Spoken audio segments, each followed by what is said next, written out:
Hi everyone, and welcome to this new tutorial video in St. Martin's in the Caribbean, where we'll study how to land a plane properly. First, we'll have a look at what the stable approach is, then the transition from the standard 3-degree slope and the touchdown, and finally what to do after the touchdown.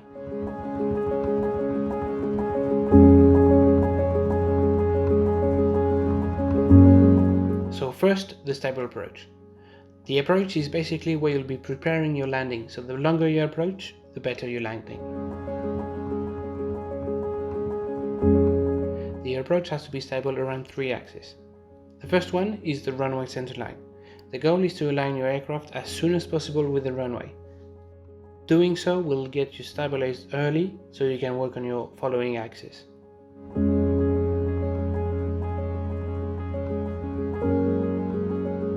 The second axis is the speed.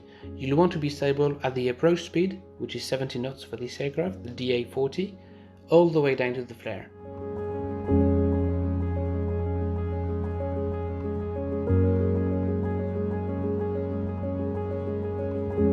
The third axis is going to be the glide slope.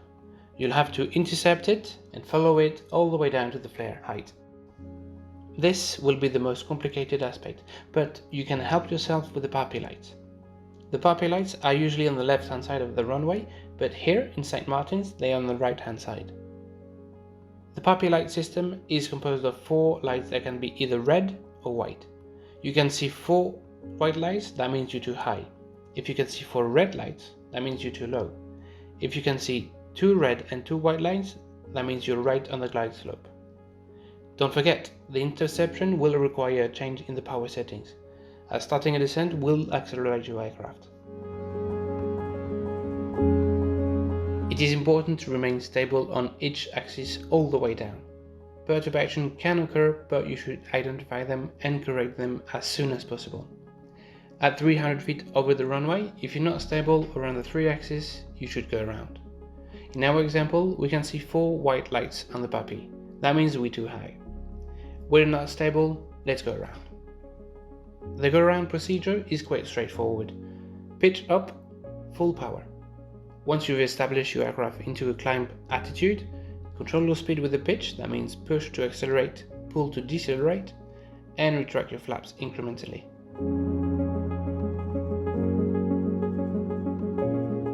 Once you've managed to have a stable approach all the way down, we can talk about the flare and landing. While descending to the runway, keep the runway center line and glide as long as possible. Once you consider the runway made, gently reduce your power to idle. Doing so will cause the plane to sink towards the runway. Counter this with a little bit of back pressure on the stick. The next thing is to look all the way down the runway and make the aircraft hover just over the runway as long as possible, avoiding the landing gear to touch down. If your power is set to idle, the aircraft will inevitably touch down. But touching down is not the end of the landing. You still need to control your aircraft until a full stop. Your main landing gear should have touched down first. You'll have to fly your nose wheel landing gear gently to a touchdown.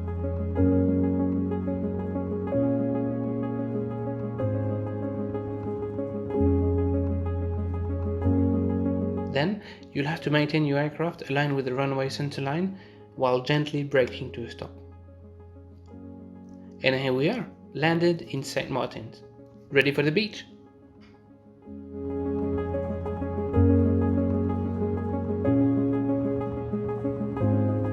So to conclude today's video on landing, a long stabilized approach will help you for an easy landing. The longer your approach, the better your landing. Also fly your aircraft all the way down to a full stop. Don't consider the touchdown as a landing. And the one thing to remember from today is that you can always go around for a better landing. Right, I hope you liked it, and I'll see you soon.